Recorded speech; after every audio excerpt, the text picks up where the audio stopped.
Number 11, USC on the road at number 18, Michigan. Let me read you the box score here.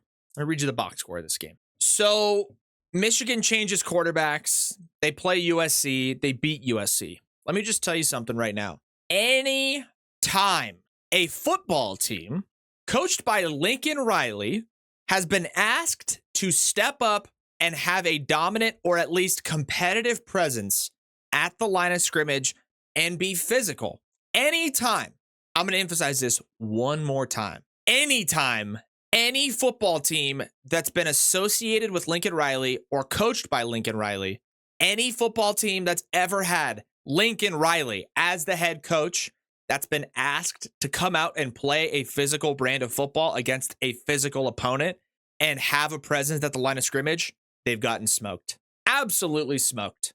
Look back at anything that's happened for Lincoln Riley at Oklahoma. Every time they've played a tough or formidable opponent, especially in the trenches, they've gotten roasted. And I mean roasted. When they played Alabama in the playoff, they got smoked. When they played LSU in the playoff, they got smoked. Anytime USC, since Lincoln Riley's been there, even with Heisman Trophy winner and number 1 overall pick Caleb Williams playing quarterback, or even in the past with Kyler Murray, anytime Caleb Williams, USC, and they go play Oregon, they get smoked. They go play Utah, a physical brand of football, they get smoked. And here we are again. USC moves conferences. They're in the Big Ten. They're ranked number 11 in the country. They're undefeated up to this point, and they play a reeling Michigan team that doesn't have an identity yet, who's already made a quarterback change. They switched to a mobile quarterback, and not even mobile, but almost a run-first quarterback, and Alex Orji, who threw for 32 passing yards. 32 passing yards, and Michigan beats USC 27-24. I don't know how much longer it's going to take the world of football or Lincoln Riley to realize you have to have a strong presence at the line of scrimmage. Otherwise, you will lose. You will always lose when push comes to shove, when you play a formidable opponent who has big boys on the offensive line, on the defensive line, and anytime any football team coached by Lincoln Riley has been asked to have a presence at the line of scrimmage or play a physical brand of football in any capacity to match up with their formidable opponent, they not only haven't stepped up and done that, they've gotten pounded. Absolutely. In the college football playoff at Oklahoma and now at USC. And they play Michigan. Michigan's quarterback throws for 32 yards. Everyone knows on every play, basically, that Michigan is going to run the ball in some capacity. They run for 290 yards, 3 touchdowns, and they beat USC with 32 passing yards. That is unbelievable. That is so embarrassing for USC. And for me, it's almost subject of like relegation or demotion. And we knew this was going to happen. We knew when USC came over to the Big Ten and played a game like this against Michigan, you knew they were going to lose. You just knew.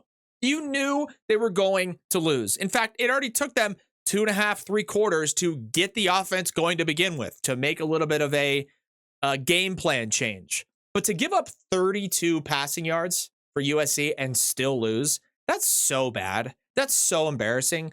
USC is toast as long as Lincoln Riley's there. And frankly, most of those Pac-12 teams that bounced their way over to the big boy Midwest Big Ten, you knew this was going to happen. You knew USC couldn't hang. Oh, they're number 11 and undefeated in the country. Michigan said, okay, well, we're going to run the ball 46 times, and we're just going to run it down your throat. 6 yards a carry, 3 rushing touchdowns. We're only going to throw the ball for 32 passing yards, and we're still going to beat you. Like, that is so crazy. That is so crazy.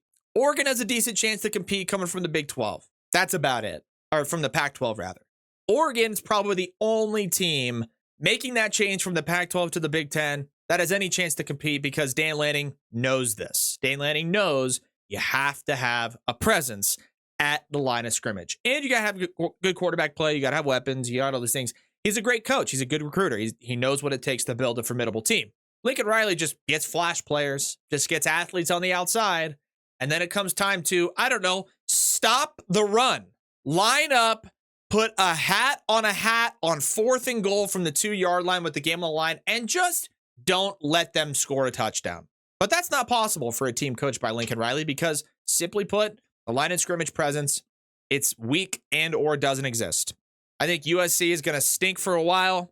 If I had a crystal ball for the USC Trojans football program, I think Lincoln Riley finishes this season, probably goes 8-4, 7-5, and he either sticks around for one more year, rinse and repeat, do the exact same thing, 7-5, 8-4, and then he leaves, or he leaves this year and maybe tries to find an NFL job, a coordinator job in the NFL, maybe a bad franchise that gets rid of their coach early on in the NFL, or just goes to a different school for more money.